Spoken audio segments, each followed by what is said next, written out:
Hello friends, कैसे हैं आप सब। तो यह बताने के लिए हमारे कमेंट में जय माता दी लिखना ना भूलें। तो चलिए दोस्तों, हम अपने वीडियो की शुरुआत करते हैं।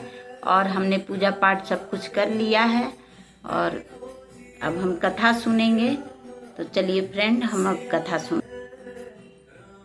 तो फ्रेंड्स, अब हम छठे अध्याय का आज कथा सुनेंगे।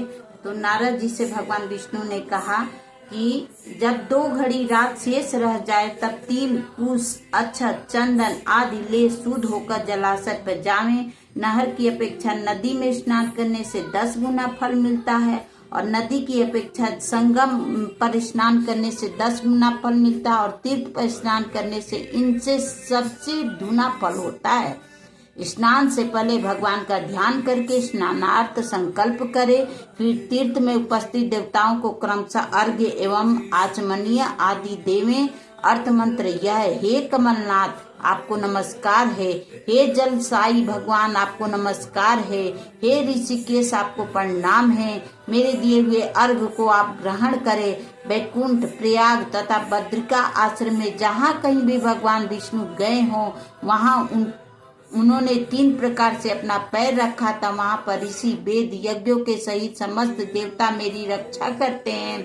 हे जनार्दन, दामोदर, हे देवेश, आपको प्रसन्न करने के लिए मैंने कार्तिक पक्ष में विधिवत प्रातः स्नान कर रहा हूँ।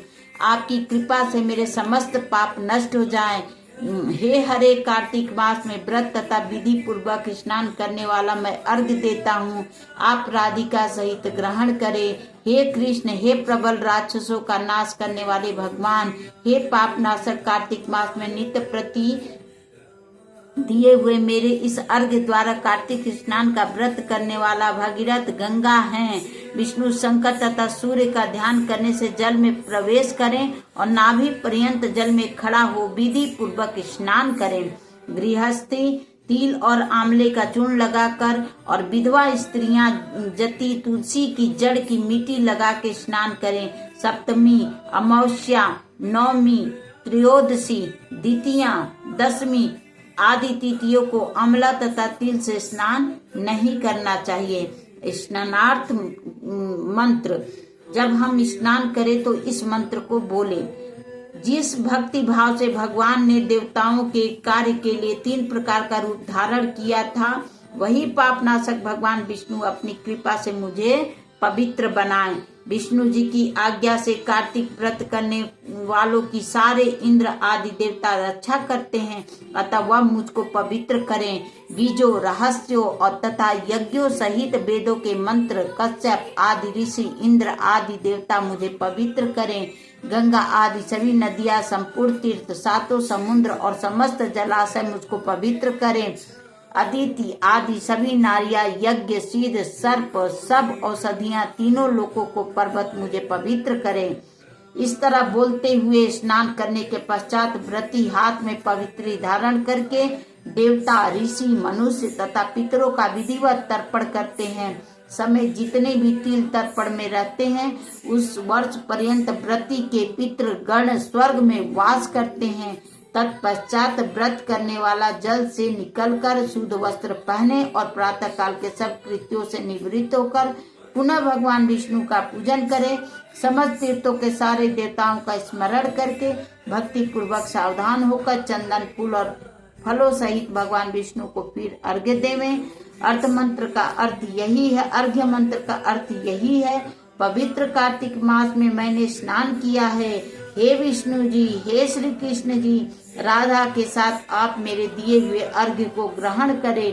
तत्पश्चात चंदन, फूल और तांबूल आदि से वेद पाठी ब्राह्मणों का श्रद्धा पूर्वक पूजन करें और बार बार साष्टांग प्रणाम करके ब्राह्मणों के दाएं पैर में तीर्थ रहते हुए मुख में वेद और सारे अंगों में देवता वास करते हैं। अपने कल्याण की कामना रखने वाले लोग न इनका अपमान करें, न इनके साथ विरोध करें। फिर एकाग्रचित्त से भगवान विष्णु की प्यारी तुलसी का पूजन करें, उनकी परिक्रमा करें और तथा उनको प्रणाम करें।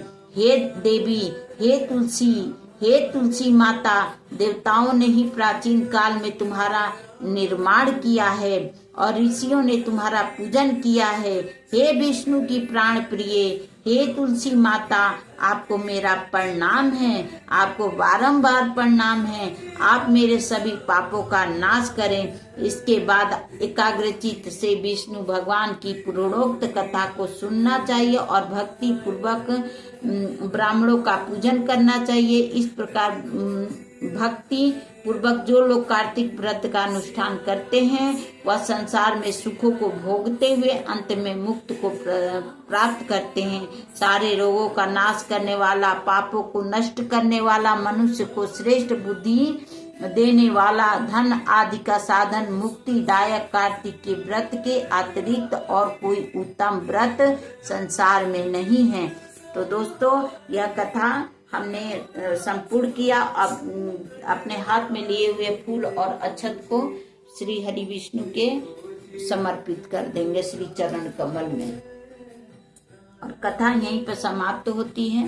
अब हम कार्तिक महात्म्य की कथा को पढ़ लिए। उसके बाद कथा पढ़ने के बाद भगवान की आरती की जाती है। आरती करेंगे भगवान की और उसके बाद हम लोग प्रसाद ग्रहण करेंगे। तो इसी के साथ मैं अपने वीडियो को समाप्त करती हूँ। अगर मेरे वीडियो में कुछ भी आपको अच्छा लगा हुआ, दी हुई कोई भी जानकारी, मेरा कथा कहने का तरीका या मेरे पूजा करने का तरीका आप लोग को कुछ भी अच्छा लगा हो तो प्लीज मेरे वीडियो को लाइक करें, चैनल को सब्सक्राइब करें और मेरे वीडियो की बेल आइकन दबाना ना भूलें ताकि मेरे वीडियो की नोटिफिकेशन सबसे पहले आपके पास पहुंचे। तो इसी के साथ मैं वीडियो को अपने यहीं पे खत्म करती हूँ और थैंक यू, धन्यवाद। और ये रहा मेरे आज मंदिर का दर्शन कीजिए।